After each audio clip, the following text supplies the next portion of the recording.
to be happy. A philosophical journey. Happiness has been an age-old pursuit. For millennia, humanity has sought the answer to a simple question: how can we find true happiness?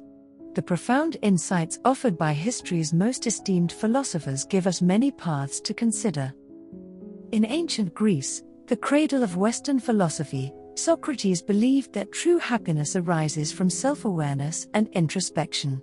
By understanding and examining ourselves, we align our actions with virtue and wisdom.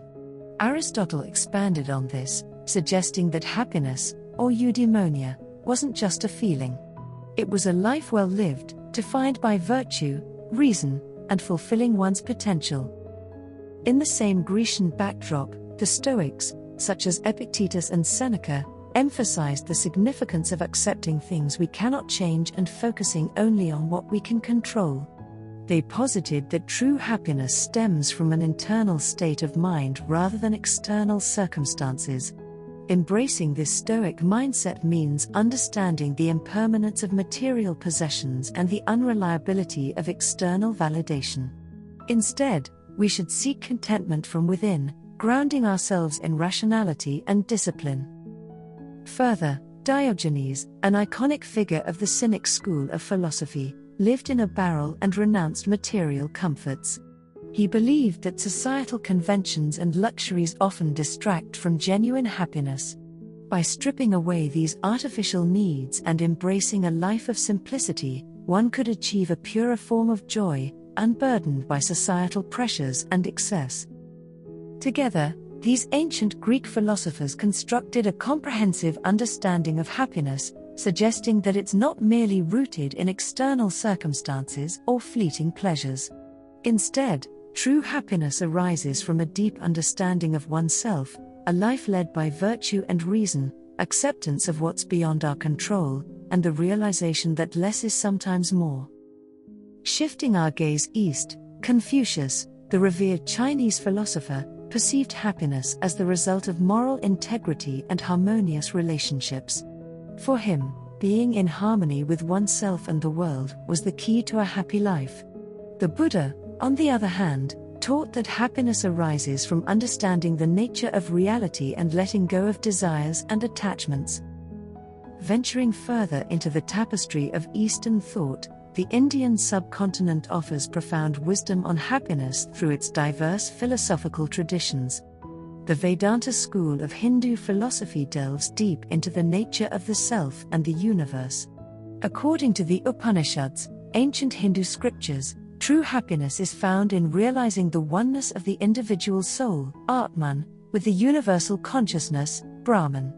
This realization transcends material pursuits, pointing to an eternal bliss untouched by external circumstances. The Bhagavad Gita, a sacred text of Hinduism, discusses the concept of nishkama karma, which means performing one's duty without attachment to the results. Lord Krishna advises Arjuna to find happiness in action itself, detached from the fruits it might bear. By doing so, one can achieve inner peace and equanimity, which are integral to lasting happiness. Jainism, another ancient Indian religion, emphasizes the importance of nonviolence, ahimsa, and restraint. Happiness, in Jain thought, arises from a life of simplicity, self-discipline, and compassion towards all living beings. By shedding karmic particles accumulated through harmful actions and thoughts, one attains spiritual purity and ultimate happiness or moksha. The Carvaka school, representing the materialist and atheistic strand of Indian thought, believed that happiness is derived from material and sensory pleasures, as there's no assurance of an afterlife. For Carvakas, seeking joy in the present moment, while adhering to ethical standards, was the essence of a good life. In the Middle East, the poetic insights of the Persian philosopher Rumi remind us to find joy in impermanence and to see every ending as a new beginning. His words prompt us to appreciate the cyclical nature of existence. Don't grieve. Anything you lose comes round in another form. Further into the heart of the Middle East, the teachings of Islamic philosophers offer additional layers to our understanding of happiness. The great Andalusian polymath, Ibn Rushd, often known in the West as Averroes, believed that happiness was achieved through the pursuit of knowledge and understanding, viewing philosophy and revelation as harmonious paths to truth. Al-Ghazali, a celebrated Islamic theologian and mystic, argued that true happiness is found in the deep spiritual connection with the divine. Drawing from Sufi traditions, he emphasized the purification of the soul, introspection, and the renunciation of material desires as means to achieve inner tranquility and closeness to God. Another influential figure, Ibn Sina, Avicenna, integrated Aristotelian thought with Islamic philosophy, proposing that the human soul has the potential to achieve perfection and happiness by aligning with the divine intellect. For him, the journey to happiness involved a blend of rational inquiry, personal reflection, and spiritual awakening. Moving to the Enlightenment era, Immanuel Kant argued that happiness isn't merely about pleasure, but about living a life in accordance with duty and reason. This suggests that true happiness doesn't come from chasing pleasures alone but from acting morally and rationally. During the Enlightenment, the exploration of happiness expanded beyond Kant. Thinkers of this period grappled with the nature of human existence, societal structures, and personal fulfillment in novel ways. For example, John Locke, often dubbed the father of liberalism, asserted that the pursuit of happiness was a natural right, on par with life and liberty. He believed that individuals inherently sought pleasure and avoided pain, but this pursuit was bounded by the laws of nature and the rights of others. Happiness, for Locke, was intricately tied to personal liberty and the ability to pursue one's own desires, so long as they didn't infringe upon the rights of others. David Hume, a Scottish Enlightenment philosopher, discussed happiness in relation to human passions and reason. He proposed that our emotions and desires guide our actions more than abstract moral principles. For Hume, happiness was derived from cultivating a balance between our passions and reason, emphasizing the importance of personal experience and sentiment in shaping our understanding of happiness. The French philosopher Voltaire, with his sharp wit, critiqued the overly optimistic perspectives on human existence. Through his work Candide, he satirized the idea that we live in the best of all possible worlds, suggesting that blind optimism could hinder genuine pursuits of happiness. Instead, he seemed to propose that happiness is achieved through a clear-eyed understanding of the world, combined with personal effort and moderation. As we navigate the complexities of modern times, filled with materialism and instant gratification, these age-old philosophical teachings seem even more relevant. Existentialist philosopher Albert Camus believed that in the face of an absurd world, we must create our own meaning and embrace life's experiences. He famously said, "You will never be happy if you continue to search for what happiness consists of. You will never live if you are looking for the meaning of life." As the world continued to evolve post-Enlightenment, newer philosophical movements emerged that grappled with the challenges and anxieties of the modern era.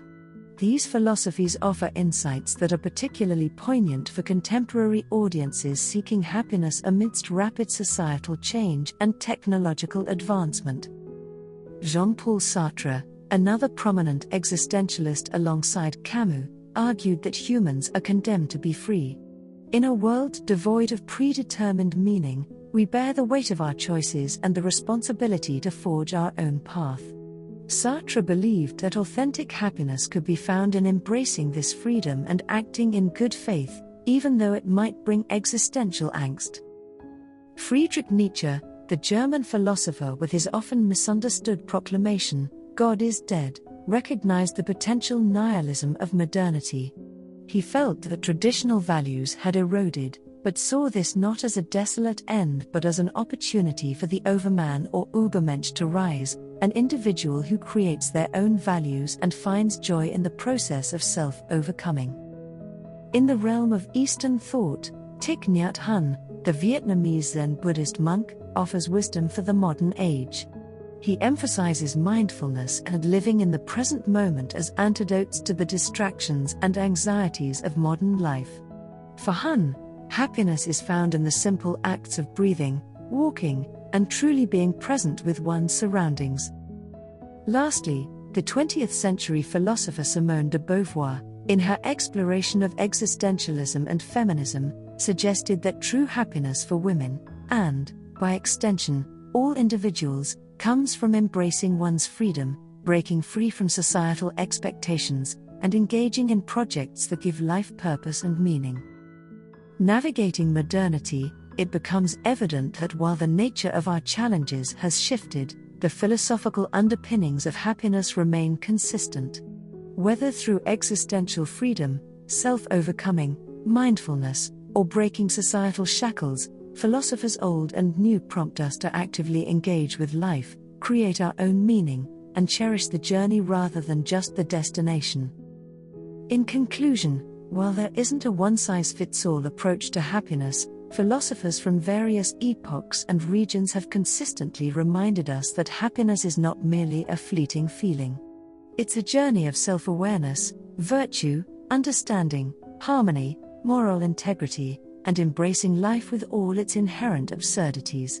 Perhaps the key to happiness isn't in finding the right answer, but in continuously examining, learning, and growing throughout life's journey. Thanks for watching. Please subscribe and share this video.